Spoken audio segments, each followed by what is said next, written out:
Hello, and welcome to the public meeting of the DC Lodge. As always, I'm first going to read the invocation, and everybody's muted, so there's no echo. But I invite you to read the invocation together with me to strengthen the vibration. O hidden life, vibrant in every atom. O hidden light, shining in every creature. O hidden love, embracing all in oneness. May all who feel themselves as one with thee know they're therefore one with every other. I am so happy to welcome Michele Sender today. She has been a member of the Theosophical Society since 2006. She lived and worked at the national headquarters of the TS in America and is currently part of the community at Crotona Institute of Theosophy. She has a degree in education and has given lectures, classes, and seminars on theosophy and its practical application in daily life, both in the US and abroad. She's the founder of Fohad Productions, a publishing company created to share the living power of theosophy. And there is a website where you can find more information about Fohad Productions. And with that, I want to welcome you, Michele, and I hand it over to you. Please feel free to share your screen. Okay, thank you. Thank you. I'm so happy to be here. Let me get this up and going. Share. What happened? It went Open that PowerPoint. and share slideshow. Okay, Now go down. it won't go down. Yeah, go down. Get this. Shit, no. Okay, sorry. That's Everything was, okay. Don't worry. everything was set up, but Yeah, if I wasn't giving the talk, I would be able to do this. So It's okay. Don't worry about it. yeah, What'd you do, Pablo? I know. Because everything was there before.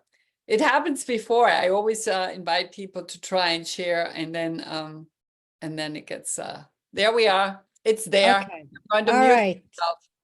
Very good. Very good. Okay. Let me get this off. All right. So the title of the talk is The Book of Job. Hang on, Pablo. There we go. A Tale of Initiation and the Justification by Suffering. In the Judeo-Christian tradition, justification is an act that makes someone just. In this case, a person willing to go through suffering is the act by which God moves him or her from the state of sin to the state of grace. Willing acceptance of suffering makes one just. In the sense of purifying, producing growth, teaching, testing, all the pieces that are part of the occult path. I put a lot here in this PowerPoint. There are 3 parts, so we'll go over the Book of Job, we'll go over initiation, and then we'll get to the justification by suffering. There are so many things that I found interesting and extremely helpful in my study on this subject, and I am so grateful for the opportunity to share these insights with you guys today. From Isis Unveiled, most of the quotes from HPB are from Isis Unveiled, and if you Google Book of Job, Isis Unveiled, there's a whole article on it. So HBB tells us that myth was the favorite and universal method of teaching in archaic times, but we ought perhaps to explain the ancient use of allegory and symbology. The truth in the former was left to be deduced. The symbol expressed some abstract quality of the deity, but the allegory was reserved for the inner sanctuary when only the elect were admitted. So this quote has three parts to it. One, myths have forever been used as a customary way of teaching. This was the method used to teach to the masses. It doesn't require much thinking, just kind of listening and remembering. From Isis Unveiled, HBB tells us facts often constitute the basis of the myth, and with these, religious ideas are interwoven.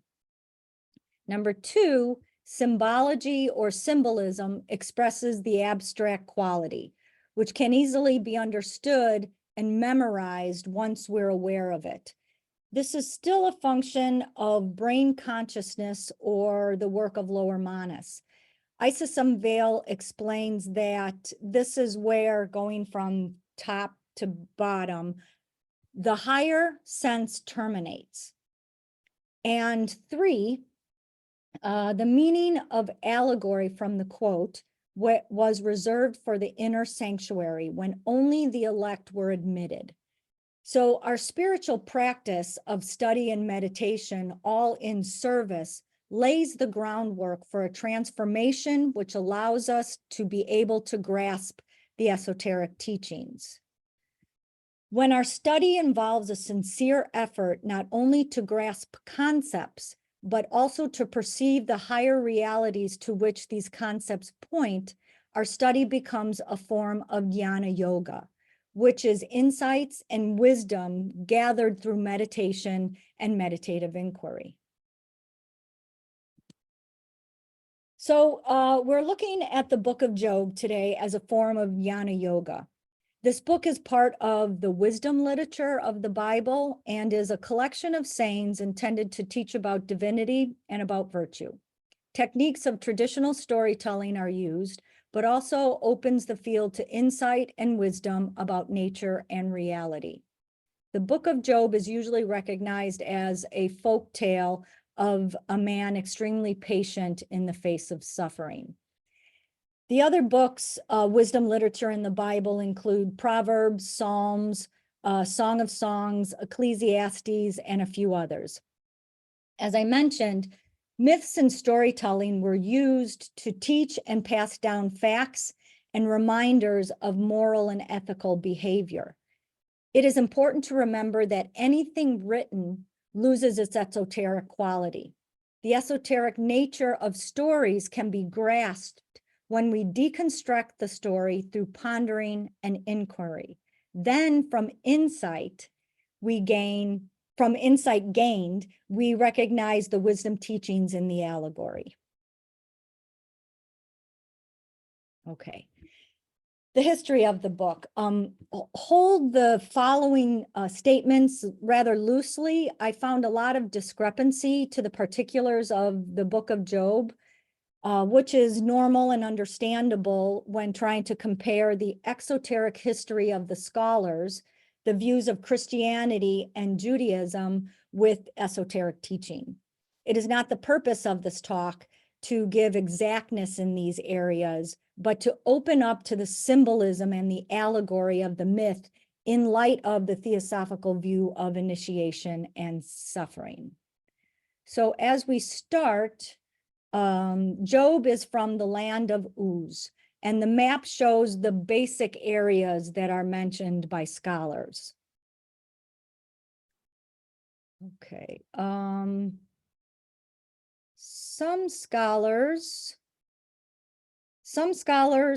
hold that Uz is a fictional place that serves the story of Job, rather than a physical land. The word Uz in Hebrew means counsel or advice, which suggests that the story takes place in the land of counsel. And this fits, as the book is a story about a man who wrestles with his suffering and is counseled by three friends, a Hierophant and ultimately God. Okay. The story of Job is one of the books of the Hebrew Bible, which Christians call the Old Testament. The Hebrew and Christian versions share common roots, but even exoterically, they differ in their organization and theological interpretations. So exoterically, the book addresses theodicy, why God permits evil in the world. Esoterically, it addresses the path, the occult path, initiation, and justification by suffering. Authorship is unknown to scholars. Rabbis contribute it or attribute it to Moses. And here are where the dates get a little crazy. Moses was alive in the 13th century BCE, but HPB says that the book predates Moses. Scholars generally agree that it was written between the 7th and the 4th centuries BCE, or that it dates back to patriarchal times, the era of Abraham, Isaac, and Jacob, around the 20th to 18th centuries BCE. HPB mentions that it is older than the Hebrew Bible and is the oldest document in the Bible. So hers is a little more general in light of all these numbers. She continues that the book is different from the other books in the Bible because there is a total absence of allusion to any of the patriarchs, and so evidently is the work of an initiate. Okay, the basic organization, there are 3 parts. Job's chapter 1 and 2, the prologue, is the dialogue between Satan and God, and this is written in prose. Job's chapter 3 through 42 is the cycle of speeches between Job, his friends, and the Hierophant. Here is the middle part. Here in the middle of this part is the wisdom section, and then a dialogue between Yahweh and Job. This larger section is written in poetry. And then the rest of chapter 42 is the epilogue, where God rebukes Job's friends and Job's riches are restored and he is comforted and blessed. And this is written in prose as the first part, the prologue. So the style of writing, this style of writing in the Bible is unique to the book of Job. The poetical language used in the main part of the story communicates feelings and ideas. This allows for more expression in the presentation of the story. The prologue and the epilogue are written in prose. It is the ordinary form of sequential writing. This happens, then this, then this, then this. Because of these different writing styles and the mentioning of Yahweh, HPB tells us that these 2 parts, the prologue and the epilogue, were added at a later period. In the parts where I God... had breakfast just before this, so if you are hungry. Okay, Oh, so sorry, I was on, okay. Okay, because I'll start over. Because of the difference in writing styles, oh, and I just want to let you know, I can't see anybody on screen, so Susanna, just let me know if somebody has an urgent question. Yeah, I will, and I muted her, sorry. Oh, no worries, no worries. I was trying to figure out if I had to answer something. Okay, so I said because of the difference in writing styles and the mentioning of Yahweh, HBB tells us these 2 parts, the prologue and the epilogue, were added at a later period. In the parts where God is mentioned, HBB says the original translation was closer to the plural gods, which was the common practice among the tribes of the time, each tribe having a different god.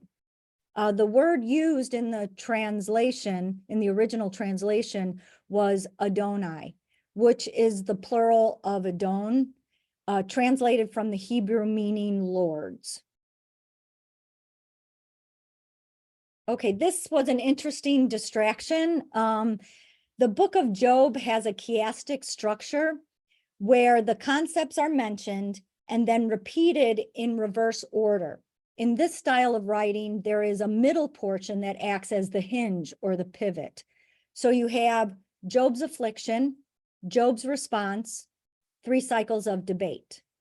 Then the hinge is the hymn of wisdom.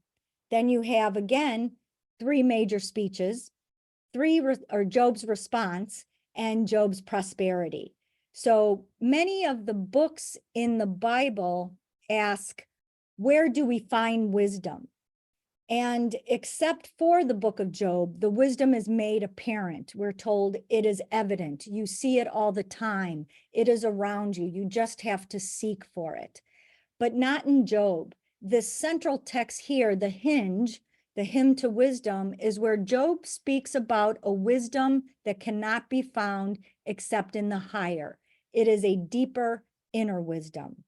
And an excerpt I will read from chapter 28. Where then does wisdom come from? Where does understanding dwell? Is it hidden from the eyes of every living thing, concealed even in the birds in the sky? Destruction and death say, only a rumor of it has reached our ears.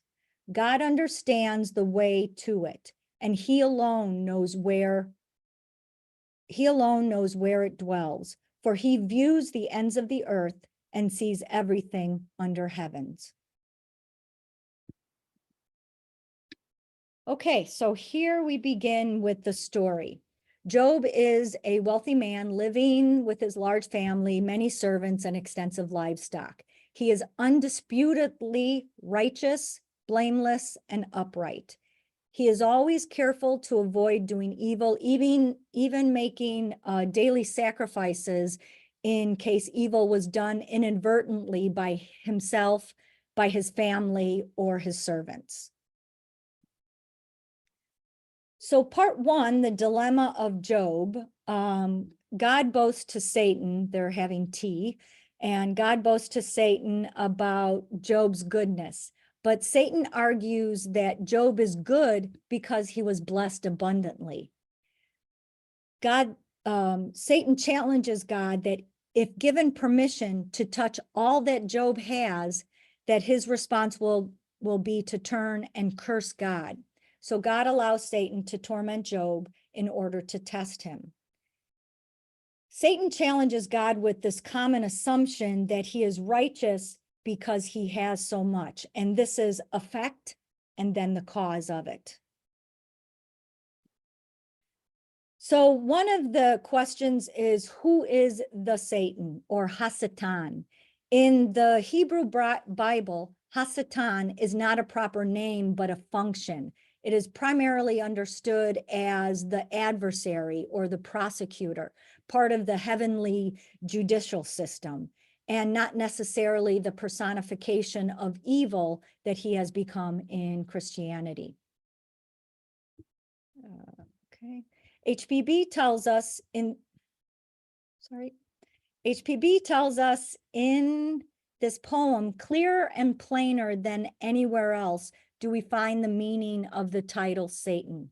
She reiterates the idea that it is a term for the office or character of public accuser, an office quite respectable as that of the public prosecutor in our own age. So from Isis Unveiled, we are told he, Satan, is introduced among the sons of God, presenting themselves before the Lord as in a mystic initiation, allegorically a fallen angel as the monad or divine spark falls into matter. So symbolically, he represents the public accuser. Allegorically, he represents a fallen angel described by the descent of the monad from the spiritual realm into the material realm. Okay, so Job loses his oxen, his donkeys, they're carried away, his sheep are burned, his camels are stolen, and the house of his firstborn is destroyed, killing all his children and their children. So according to the Hebrew Bible, we learn about the meaning of numbers. The 3 brings harmony and unity. This creates a solid or foundation that makes the first geometric shape, the triangle. The sequence of 3 makes a chain of continuity, or as in theosophy, it is the relationship between the duality, the triplicity. 7 is rest, cessation from work, wholeness, and completeness. 10 is the base number, meaning gathering, collection, or union. And we find them exclusively being used throughout the story. Job lives for 140 years. That's 7 times 10, twice. Twice he has 7 sons and 3 daughters. There's 3 rounds of dialogue. 3 friends sit in silence for 7 days. Job sacrifices 7 bulls and 7 rams. Job loses 500 oxen and 500 donkey, 10 times 10 times 10, 7,000 sheep, 3,000 camels, and 7 children. Job's resignation. Job does not curse God, but instead shaves his head, tears his clothes in mourning, and says, "Naked I came out of my mother's womb, and naked I shall return. Lord has given, and Lord has taken away. Blessed be the name of the Lord." Here is the common theme, religious theme of resignation, or in our life too, the unresisting acceptance of something as inescapable. Here used in the context of suffering and faithfulness. Resignation is the point at which we stop asking questions. There is no more that the concrete mind can try to analyze, figure out, or categorize. Nothing more can be done. We've kind of lost hope. We just sit. And actually, if we think about it, in resignation is when our mind tends to be silent. Okay, Job is then smite with dreadful boils. His wife tells him to curse God, so he will strike you by lightning and die. Job rebukes her. "You speak as one of the foolish speaks. Moreover, shall we receive good from Job, and shall not receive evil? God gives, and God taketh away." Job is not quite understanding in his resignation at this point, but he is confident that he is okay. So his wife is spared. This was a question that was asked the first time I gave this talk. Why wasn't she with the kids and the grandchildren? But his wife was spared because in Jewish literature, for her to die would be death itself. And that was one of the stipulations or the terms in the arrangement between God and Satan. Okay, part 2, the discussions of Job. So from the book of Job, we're told his friends made an appointment together to come to show his sympathy and comfort him. And when they saw him from a distance, they did not recognize him, and they raised their voices and wept. And they tore their robes and sprinkled dust upon their heads towards heaven. And they sat with him on the ground 7 days and 7 nights. And no one spoke a word to him, for they saw his suffering was great. So his 3 friends, Eliphaz, Bildad, and Zophar, sit together in silence for 7 days. This act finds its expression in sitting Shiva from the Jewish religion, where friends come to offer comfort to the mourner, but they don't initiate the conversation. Job breaks the silence and erupts in what we see as a fit of anger and exasperation, and he curses the day he was born, not cursing God, but just the day that he was born. So this part ends the story structure of prose, and we move into the poetic section, which begins 3 cycles of speech. These cycles are Job's discussions with his friends on the origins and nature of his suffering, basically a philosophical debate. The speeches show 2 purposes, both exoterically speaking. They voice the tradition of wisdom of the nature, the traditional wisdom, of the time. God always rewards the good and punishes evil. And then the second part is the psychological and overwhelming problem of being a support system. As the cycle of speeches goes on, We notice that his friends increasingly berate him for refusing to confess his sins, although they themselves are at a loss as to which sin he has committed. So Job is confident still at this point, maintains that his suffering is unjustified by that traditional wisdom. He has not sinned, and that there is no reason for God to punish him. He does not curse God's name or accuse God of injustice, but rather seeks an explanation, at least an account of what he did wrong. From Isis, Job invokes the Almighty to answer him, and his adversary to write down of what he had been guilty. So in pops Elihu. Job finds one who answers to his cry of agony. He listens to the wisdom of Elihu, the Hierophant, the perfected teacher, the inspired philosopher. From his stern lips comes the just rebuke for his impiety in charging upon the supreme being for the evils of humanity. God, says Elihu, is excellent in power and in judgment, and in plenty of justice, and in plenty of injustice. He does not afflict, so he does not cause the pain and suffering. So Elihu is a Hierophant, an Egyptian priest, here representing one who can speak for God or one who can interpret the wisdom of God, the esoteric principles. Elihu's core message revolves around God's justice, wisdom, and the purpose or justification, the becoming just by suffering. He emphasizes that suffering is not devoid of meaning. It has a divine intention. HPB says that where the word God is used, we can substitute the higher self. It is the luminous self, the Atman of the Hindus, our immortal spirit who can alone redeem us or redeem our soul, and will, if we follow him, instead of being dragged down by our body or our personality. So this is the source of Elihu's wisdom. He goes on and explains that there are other reasons for suffering. It may be decreed for the righteous as a protection against greater sin, for moral betterment and warning. We can see that wealth, prosperity, and power can actually be a recipe for disaster and create distance from our true nature by adding distractions and temptations.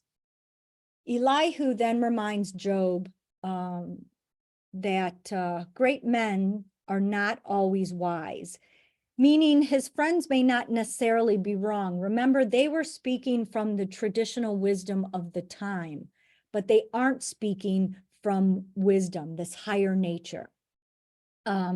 He goes on that there is a spirit in man, the spirit within me constraineth me. God speaketh once, yea, twice, yet man perceiveth not. When man listens with a physical ear, it is a word heard. This is not where God or the higher self speaks from. He speaks from in a dream, in a vision of the night, when deep sleep falleth upon man in slumberings upon the bed. Then he openeth the ears of men and sealeth their instruction. O Job, hearken unto me, hold thy peace, and I shall teach thee wisdom. So basically, wisdom comes from us, does not come in our busy daily lives when our brain is just working. It comes from the inner planes when we find the silent, still mind. Then we find the download of wisdom. So part 3, the deliverances of Job. God finally interrupts, calling from a whirlwind, and tells Job to stand still and consider the wondrous works of God. The constant motions of the lower mind, the thinking, the judging, the categorizing, these motions are part of the multiplicity of the workings of the personality. However, it is in our meditation and our meditative inquiry that the goal is to reverse and move the multiplicity of particulars to the universality of oneness, wholeness, and unity. So he also goes on to say, who is this that darkens counsel by words without knowledge? Darkness here being the workings of the lower nature, the brain consciousness, where our thoughts, our words, and our deeds are come instinctively from a self-serving aim, a place mostly without deep understanding. God tells Job, your friends are wrong, and validates his position. The fault lies in trying to explain the nature of God with only the limited expression available to human knowledge, working from lower manas. God is trying to communicate to Job the events that happen to us are not necessarily a function of our individual identities, but here are responses and precursors to the processes that affect the world as a whole. He is showing Job that he is part of a much larger process, and we live in a universe that is so complicated and so connected that the smallest cause can have great repercussions when combined with other causes, karma and reincarnation. God is showing Job that in the complex universe, you cannot focus on the justice of what happens to you. You have to see the ripple effects of the interactions of all these areas that are beyond human comprehension, or regular human comprehensions, the collective karma, the occult path, and the initiatory process. All these have a different set of laws than the laws that govern the physical world. And at the end, Job replies, I have been comforted. God, you have comforted me.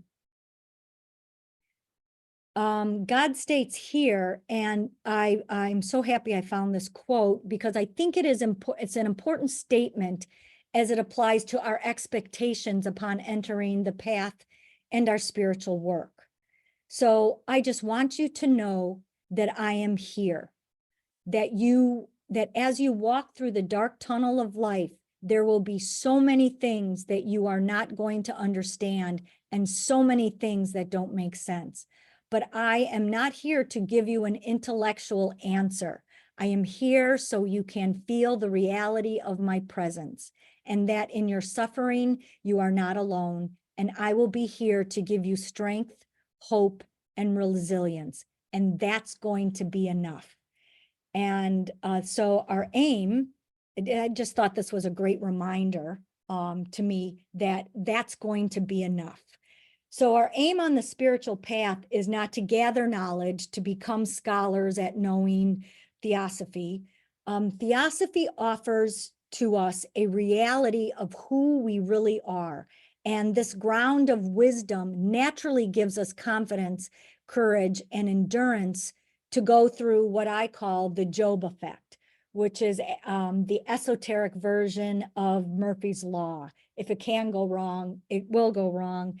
And it's just not by happenstance. There is a reason for it. So then Job answered the Lord. He understood his ways and his eyes were open for the first time. The supreme wisdom descended upon him. So then the story ends. Job is restored to health. He is comforted with new family. He is blessed twice as prosperous, and he lives for 140 years. So on the physical plane, we live in a state of limited resources. There is only so much one can have. If I have some or more, then you have less. But when we tap into the substratum, when we tap into the substratum, our personality is influenced by the higher nature, and there is absolute abundance that is beyond all space and time. So that is the end of the Job part. If it's okay, I'm going to go on to the rest and leave a little time for questions at the end. Sounds good. Okay, thank you. So the Job effect and the path to initiation. So these are my words here, and I got it loosely from Annie Besant's book In the Outer Court. The mountain being the symbol of the higher consciousness. The higher you go up, the higher the consciousness is. So the masses, the evolutionary path of the masses, I'm calling here the stop and smell the roses around the mountain path. So this is at the beginning of our incarnations. We go around the mountain, but as we do, we stop here and check this out. We stop here and check this out. So our different lifetimes are not moving forward with the purpose of the evolutionary goal, which is getting to the top of the mountain, but we will get there. So in the second step, I call the front of the pack around the mountain. And this is the spiritual or the religious path where there are followers of a practice using the teachings as a guide or even someone as a guide. And this is the well-worn path where there's signs and things that help us along the way. This is the well-beaten path. And this is what pretty much most of us are in the Theosophical Society, the practice that we're following. The third one is the occult path. And for HPB, she speaks about this being for the few. There's no path, no signpost, no friends, no guide, no anything. It's the straight up the mountain, straight up the side of the mountain, pathless path. So we're reminded that the occult path doesn't have that individual aim for self-development and liberation as other religious or philosophical paths may have. We have to develop the individual, but it is within the context of the whole of humanity. And then the ultimate goal, once we've reached the top, we come back down to serve until all of humanity has reached the evolution or the top of the mountain. And the top of the mountain is where the real work begins. This is where the outer court is, the inner court, and the sanctum holy, the holy of holies, the sanctum sanctorium. Okay, initiation. So Annie Besant tells us here, and for the most part, except for that one slide there, I'm going to let the quotes speak for themselves. One, because I'm short on time, and one, because they kind of say everything perfectly. The first initiation expands the consciousness of the disciple into the Buddhic plane, the realm of intuition, spiritual intuition. The new initiate is born into this life of the spirit, and the expansion of consciousness he attained consists in his having opened to him for the first time the great spiritual world in which all truths are known by intuition, not by reasoning, in which the eyes of the spirit are opened and direct knowledge of the spiritual truths is gained. Knowledge becomes intuitive instead of rational. We do get glimpses of this state as we build the critical mass, as we do our work on the spiritual path. Right now, for us, this may look like flashes of intuition and insight, expressions of courage or other virtues, or that lack of indecision where we just effortlessly know what to do. It's a spontaneity that moves towards what is true, good, and beautiful. Okay, the book of Job is a complete representation of ancient initiation and the trials which generally precede the grandest of all ceremonies. Job is an Arabian initiate, and then during the trials, the neophyte perceives himself deprived of everything he valued and afflicted with foul disease. So these are just to reiterate what the story of Job. Okay, the steps on the path to initiation. So the first one is preparation. This is done by the aspirant, mostly alone but in his daily life, matters of the heart.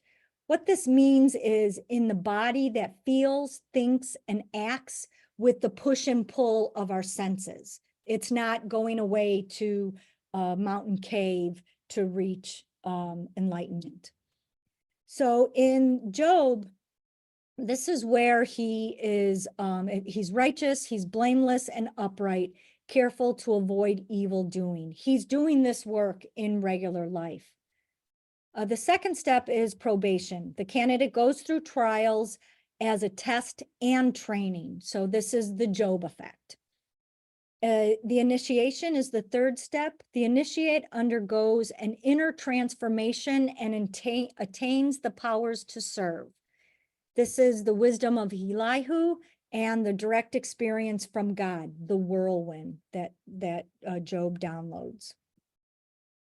Okay, karma and reincarnation from the book of Job, which is a suggestive allegory of karmic purification and initiatory rites. Where shall true wisdom be found? Where is the place of understanding?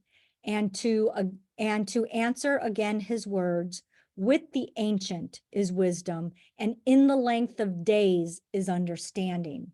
And esoterically or allegorically, the Job statements must read, with the ancient, man's higher ego is wisdom, and in the length of days or the number of its reincarnations is understanding. No man can learn true and final wisdom in one birth, and every new birth, whether we be reincarnated for weal or for woe, is one more lesson we received at the hands of the stern yet ever just schoolmaster, karmic life. Okay, Job, another drama of initiation, teaches the same lesson in an ancient Egyptian setting. And from another one from the collected writings, does not the long-suffering Job depict life? Life is a series of hard trials for the soul, a new initiation of the ego into a new mystery every time it incarnates. Believe me, reader, the luckiest ticket man can draw in that ever-ceasing dark lottery called human life is an empty ticket. And note the title of the article is Forlorn Hopes. All right, why suffering? So this is the justification by suffering. Human beings are the battlefield of good and evil, spirit and matter, that duality. They are caught up in a kind of crossfire, a warfare, part of a greater cosmic drama we are aware of. Our earth occupies the lower turning point where spirit, matter equilibrates. And this is symbolized by the six-pointed star in our symbol, in the theosophical symbol. In the center, you have the two triangles, the dark one pointing down, which symbolizes matter, and the lighter one pointing up, which symbolizes spirit. And you'll notice they're not on top of one another, or they're not, on top of another one, or there's not one is over one another, but they're intertwined. And this entanglement is the battleground and is our work. We're working on detangling ourselves from the matter and spirit. And then we see as we go in towards the very center, the Egyptian Ankh, where the circle symbolizes spirit over the cross, which is matter. And that's our evolutionary goal. And the last quote, the turning point is there are three less material, less spiritual globes before the earth, and three less material but more spiritual globes after the earth. Suffering as a test. It is a truism, yet I say it, that in adversity alone can we discover the real man. His course of testing is to develop every germ, good and bad, in him, in his temperament. Where we're finding the weeds, we're fertilizing the ground and letting everything germinate. And then what we see, what is a weed and what is a plant that we want to keep, we pull it up from the root before it has time to seed. and then it's gone forever. Suffering as service. Annie Besant tells us the sacrifice of a great soul which bears suffering and offers it to the spiritual life of the world, so that it shall be changed in the fire and love and come back as spiritual energy to be spread over the whole of the world for the raising and helping of man. And then this is an important piece to me. It's something that I find inspiring. The guardian wall, or the wall of protection, is taught that the accumulated efforts of long generations of yogis, saints, and adepts, especially of the Nirmanakayas, have created, so to say, a wall of protection around mankind, which shields mankind invisibly from still worse evils. So suffering that is accepted and offered as a sacrifice adds to this guardian wall, even our suffering, not just that of the adepts, but even our suffering adds to this guardian wall, or this wall of protection. And we can think of our suffering also as service for those who are not able to suffer, who are not able to go through what we do. We are laying, in doing this, we are laying the groundwork, leading the pack and blazing the trail for those who walk beside us and who come after us. Suffering as growth. The soul grows in the dark hours when a problem of action is presented to it that it is unable to solve. This is the resignation. This happens when the resignation sets in. Man is immortal, and his future is one whose glory and splendor have no limit. Here and at this present moment, we are on our way towards that glory, and all the circumstances surrounding us are intended to help and not to hinder, if only they are rightly understood. It is sadly true that in the world there is much of evil and of sorrow and of suffering. Yet from the higher point of view, we may see that, terrible though this be, it is only temporary and superficial, and is all being utilized as a factor in our progress. HBB tells us to learn the doctrine of karma and reincarnation. Once we know that and the laws of the occult life, all this makes sense. Now, I will pull in the caveat, it's not always easy in the middle of the storm, but as long as we get to that point at some part of the process, we're doing our work the best we can. So here I have a list of books that I loved and really helped me with understanding the doctrine of karma, reincarnation, the path, the initiatory process, and suffering. So the first one is In the Outer Court by Annie Besant, and you can see here, these are the chapters of the book. And then Seek Out the Way by Rohit Mehta. And he was a thinker, a philosopher, a TS member, a speaker, and a leader around the 1950s. So, and these are the chapters in his book. I was going through a terrible time, a divorce, and I brought this book to court while I was sitting waiting to go in. And I was reading The Raging Storm and the State of Aloneness, and it really helped me because it just details it very specifically, and it really helped me in getting through that process. And then The Diary of a Child of Sorrow, and by Elias Gowitz. These are leaves from the diary of a child of sorrow, whose eyes have wept bitterly, whose heart has been broken sorely, one of those who have come from great tribulation. He was a TS member out of England in the early 1900s. And I have this book. It's not really easy to find. I'd like to reproduce it and add a series of meditations to go with it. So. And then Evelyn Underhill, mysticism, and she's a Christian mystic. These are the chapters of her book. So may the blessing of the great brotherhood of the light be upon you, weary wayfarers, that you may die out of falsehood into truth, that you may enter upon that karma of suffering, which shall transmute the force of hatred into a mighty power of love. There shall be no agony without the courage to bear it. And that's it. So one thing, I always like to suggest that you find a takeaway. So it brings the stuff that I've been talking about down from the realm of ideas into the realm of practice, what we can practice. So find one thing that you got out of this talk, even if it had nothing to do with what I was saying, but one thing that you can do tomorrow that will help you move forward on this path, the spiritual path that we walk together.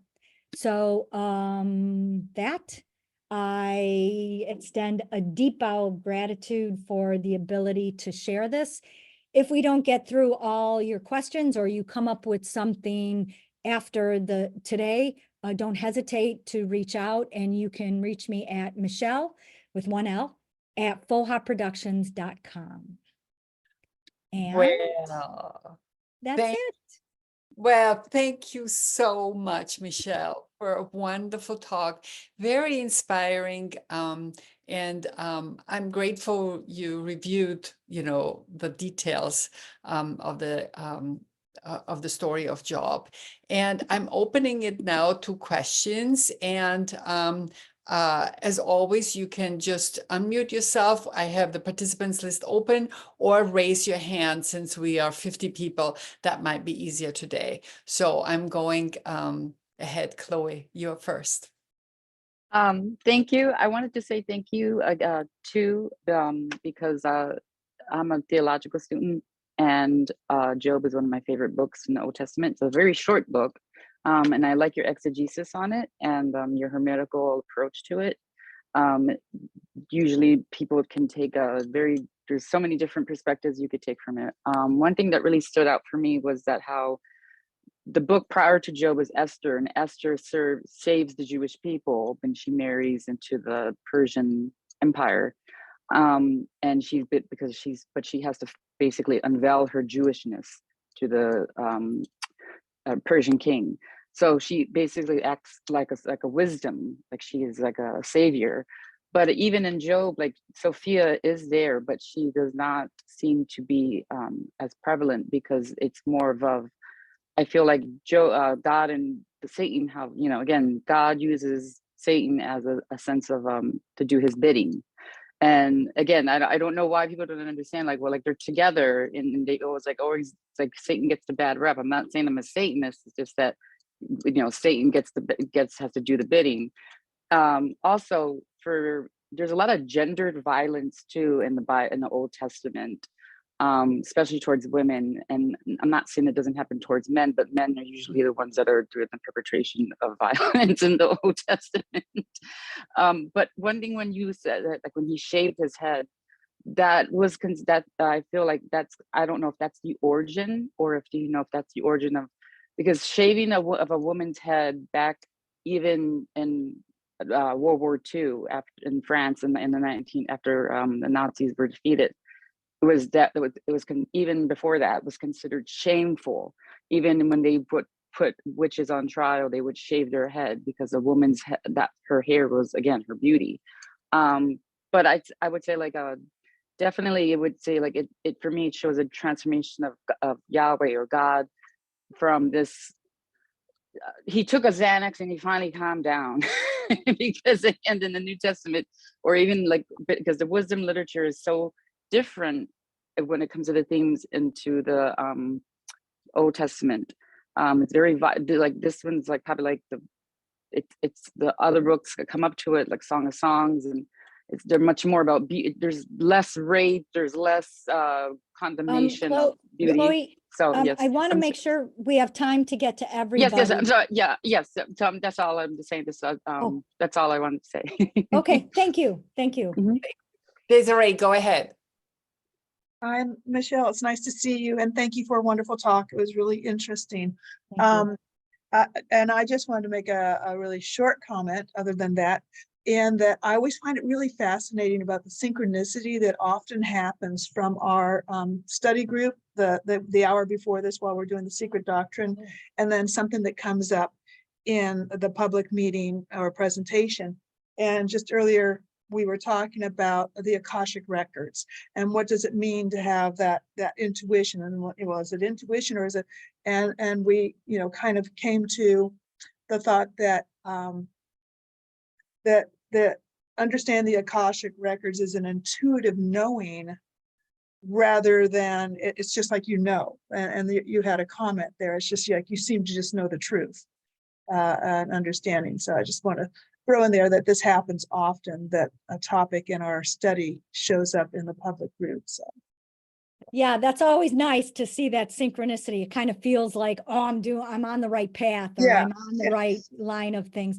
And we have to make sure that we distinguish between the intuition, like, oh, it's sunny out, but I think it's going to rain, and I grab my umbrella, and the spiritual intuition that brings us effortlessly to that state of truth.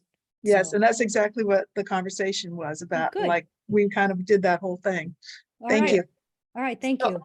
Before we go on to JD, Gwyn made a comment in the chat, much information about suffering. Michelle Young also wrote volumes on the suffering of Job, and you have really collated some great materials in a very practical way for us Good. all to move forward with our own personal and collective suffering. Well done. Couldn't agree more. And then Nick wrote, no question from me, extremely proud of my mom, that's all. Yeah, that's my son. This is the Yes, first talk he's that here. they've been present to. That I should say that he came of his own free will. I used to drag him to ones when they were younger, but so yeah, thanks, Nick. Okay. Okay. JD, you're next. Go ahead.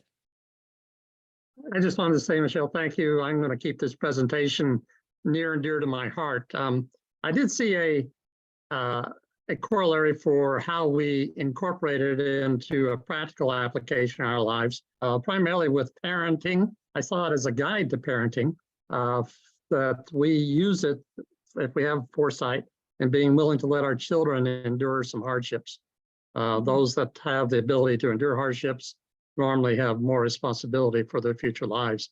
And those hardships that the children are going to have to suffer through, which Job brings out as a guide, is the suffering of independence and self-care, and the hardship of learning, and self-description and self-discipline, and the suffering of frustration and failure. Those are all difficulties that we need to allow our children to learn by allowing them to suffer, just like God allowed Job to suffer as his son, and he the parent. Thank you. Okay, thank you. I at first thought you meant that we as parents should be like Satan and provide the suffering for them. Which if Nick is here, don't open his don't open his allow for him to speak, because he'll speak of that. So thank you. Thank you. Oh, yeah, you are too funny. Thank you, JD. Elma, go ahead. Oh, hi, Michelle. It was like fantastic talk, and yeah, it was very excellent. Really enjoyed it. My question is about the ultimate goal. About is it to alleviate suffering or increase suffering? Because in one way, I think it was the idea was to go up and to up the hill and top of the mountain, and kind of like suffering ceases, but then we're coming down, and it's kind of like, well, the end goal must be then to increase suffering into some degree. So I Coming would down say again. you're right. So I would say our ultimate goal is to reach that oneness with the divine. That's our goal. Suffering is just kind of like a sidekick, a buddy that comes along with us and is with us.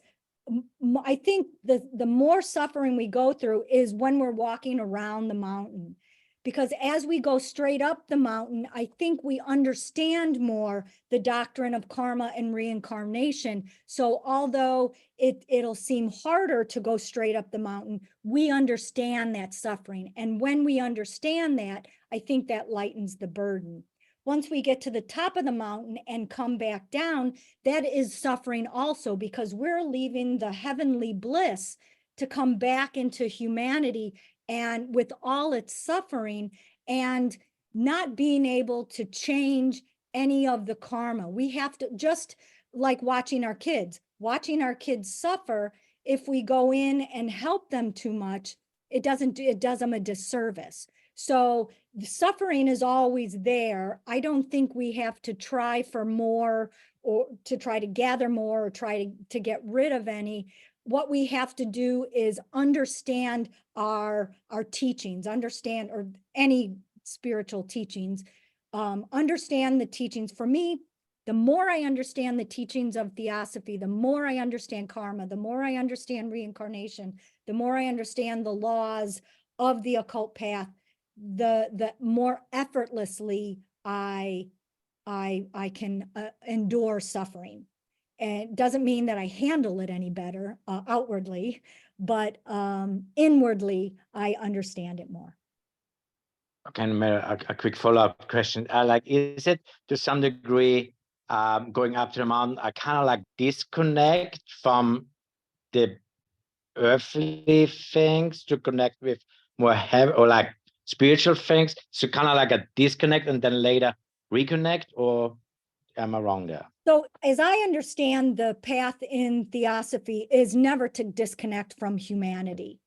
We need to disconnect or detach from things of humanity and create a space between material things, emotional things, mental things, but there's never a disconnect. We carry that with us as we go. And then when we come back down, we're still connected, but there's a more space.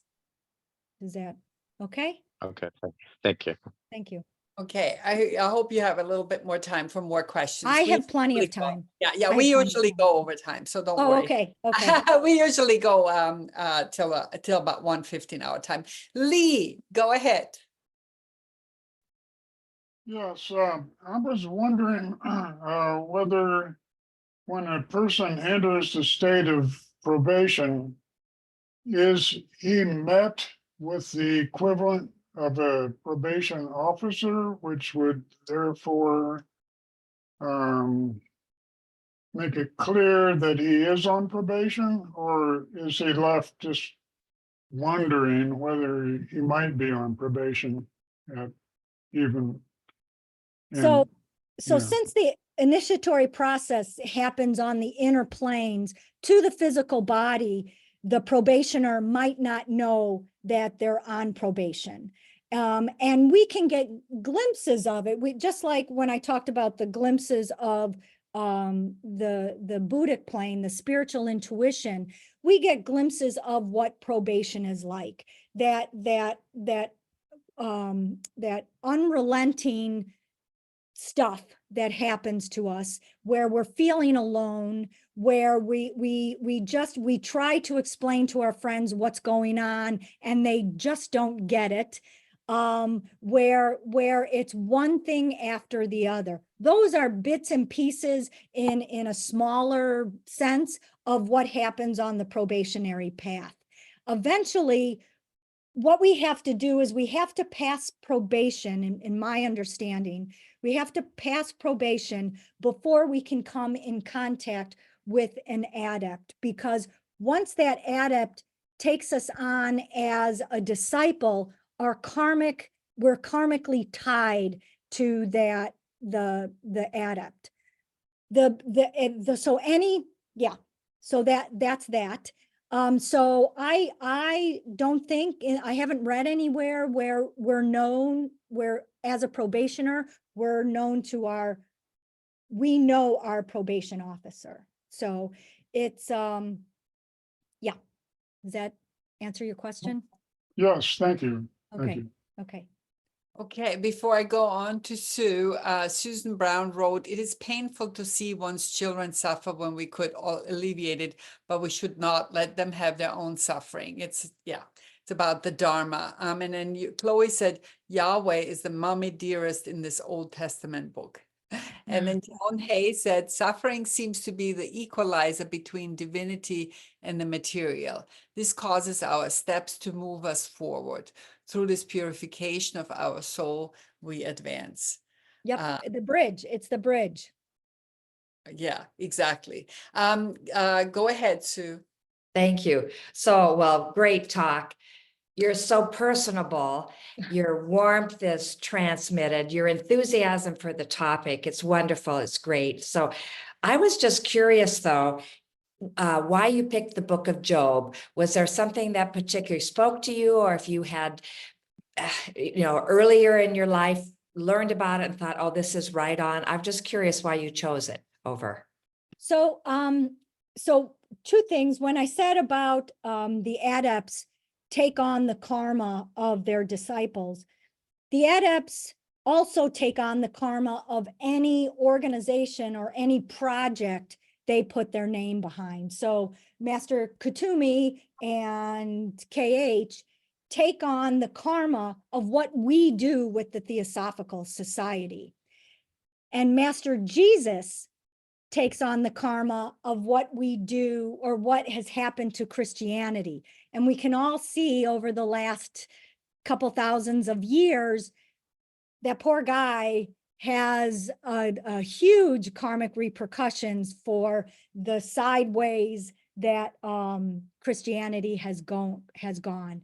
So with that in mind, I must have been reading and read the book of Job and was going through a difficult time. And I thought, hey, this is what's going on. And then I just happened to get a little bit of an insight, and I came up with the Job effect. I was like, I'm not calling it Murphy's Law, I'm calling it the Job effect. And then I started looking into the book. And the more I looked into it, the more I could see the connections. And then I did the research and found, HPB's talking on, or HPB's writings on the book of Job. So thank you. Thank you. Thank you. Very interesting. All right. Well, I'm looking at the participants list if there are any more questions. There's one more chat from Deborah Smith. She said the Gnostics saw Job as a story that pointed that this was a false, cruel God as described in the Old Testament. This is reflected in the Gnostic hymn of the Pearl. I think Jung saw this as well. It is nice to see the TS way of understanding Job from an initiatory perspective. In Job, the God does acknowledge that Job was here before God, before light and dark. Could you please tell me where the quote from God came from that was in the last bit of the presentation? The very last one, is that what she's asking about? Yes. So if she can give me if it's the very last one, Deborah, It's just kind of speak. Yeah, you're Yeah, unmuted. it was kind of it was towards the end of the main presentation, and it was a fairly long quote. You said you were happy you had just found it. yes. So that's one of, like I said, and I want to say how much I appreciate all the different perspectives that are coming in, because like I said, every time I found something and I wrote it down, I was like, oh, where did I get that? And I Googled it again, a different source came up with like different renderings of it. So that one quote, I could not find where I found it from. It was an interpretation somewhere. And if you give me some time, I will research it again. I think there's a theosophical group, and I can't remember their name, that took the book of Job and presented it on their website. So if you Google the book of Job, theosophy, it will come up, and I might have gotten it from there. So it's definitely not my words. But yes, so thank you because like I said, there's all these different perspectives. and you go on YouTube YouTube, and you see all different kinds of opinions and researches and perspectives on it. So Alex, did you have a question? Yeah. Alex, go ahead. You were, you had your hand up. I was just thinking about that. First of all, thank you very much, Michele. It was just excellent, beautiful talk. Good. It reminded me on my classes of Old Testament. I did my theology in Germany, and in the class we had this whole semester on Book of Job, and we did the same, exactly the same what you did here, with this like a building the framework and putting these lines like structured what is inside like Matryoshka doll. And the modern scholars, I remember, also came to the same conclusions, similar conclusions, that the beginning and at the end, it's like different from the central part, but they cannot agree what was earlier, because, you know, like there are still debates, you know, like, and I like the idea of HPB more, that, but it's exactly what we did for, like, for the whole book, then for each chapter, and just trying to understand, grasp the concept. It's very beautiful. Thank you very much. And second little comment is, I always loved Book of Job, and I love silly jokes. And one of my favorite jokes, it's connected to the Book of Job. It's when they say God gives and God takes away. And if you ask why, it's because God recycles.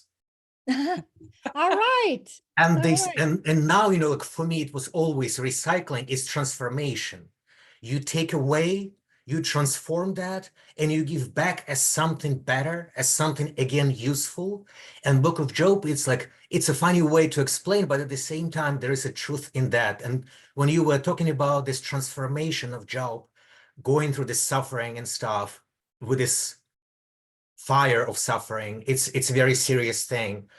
The only problem for me is it's hard to go through that having this steadfast faith that that's the trial, that's to know like what is going on, not to say why I'm just, you know, like going through all of this stuff. What did I do? Right. Right. No, that's perfect. And I would be remiss if I didn't say, because all these comments about Job itself have been great, but let's make sure we, like you said, Alex, take that Book of Job, take these lessons and bring it into our own life. And the part about, I don't think if you look at Job, if he had happened, if he had lost all his donkeys and his oxen, and then lost his camels, and then this, he would have been, you know, angry, frustrated, you know, swearing, all that stuff. But because and that's what's really particular to this specific type of suffering. It's one thing after another, after another, after another, where you can't do anything but resign. And I really think I found at times where I lost hope, I had the most transition after that, you know, the biggest transformation, I should say, after that. So, and I believe if Pablo's still here, he can speak to it more. But I believe that I read somewhere that the adepts said, it's okay if you're mad. It's okay if you curse us. It's okay. Basically, do what you want. Just stay on the path. Just don't give up. Just keep trying. So that I can do. That I can do. You know, Krishnamurti says that we should take everything joyously. I don't think I cannot do that. And then I beat myself up because something happens and I'm not joyous. So I think the joyousness comes in the fact that we don't become bitter, that we don't become angry, that we work through it. We may be bitter, we may be angry, but it doesn't stay with us. It's just a mood that we're going through. So that's kind of how I look at that. So, Sonia, go ahead. It is very easy to treat bitterness and all these negative feelings if we understand that it's just karmic response that comes to us and we live it through and it's gone, it's over. So this dark part of our life, dark page is turned over. So we now renewed and can live further, already cleared up from this past. It doesn't mean that there is nothing else is coming on our way. Of course, I know for myself that I made lots of bad stuff because I face lots of bad stuff in front of me. But every time I feel better finally, because it's over. It's I come to the next page and the next page. And maybe one time it will be rosy. Right, right. But that's one of the things too that I just want to mention. I don't think I put it in here. What I do is, who brought up the Stoics?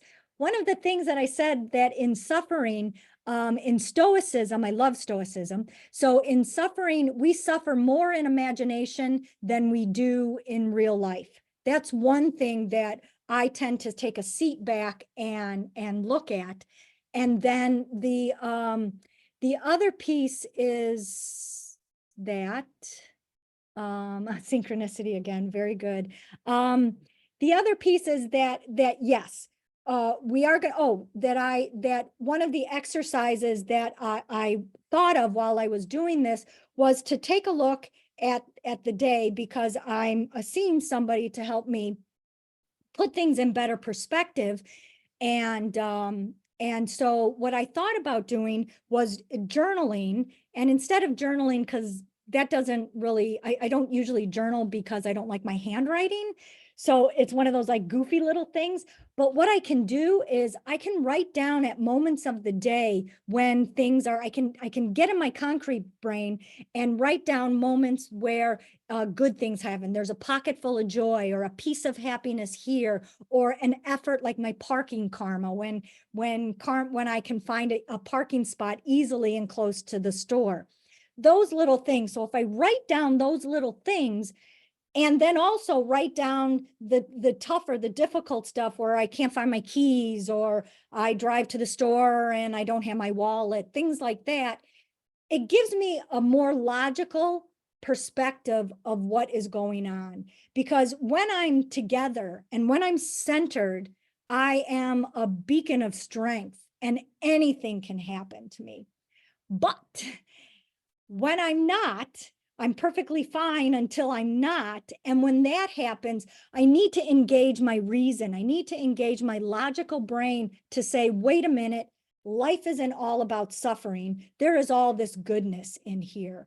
And once I can do that and see that rationally and think about it logically, then I think my brain will shut off and I can take that leap into insights and spiritual intuition that can guide me and influence me from my higher ego.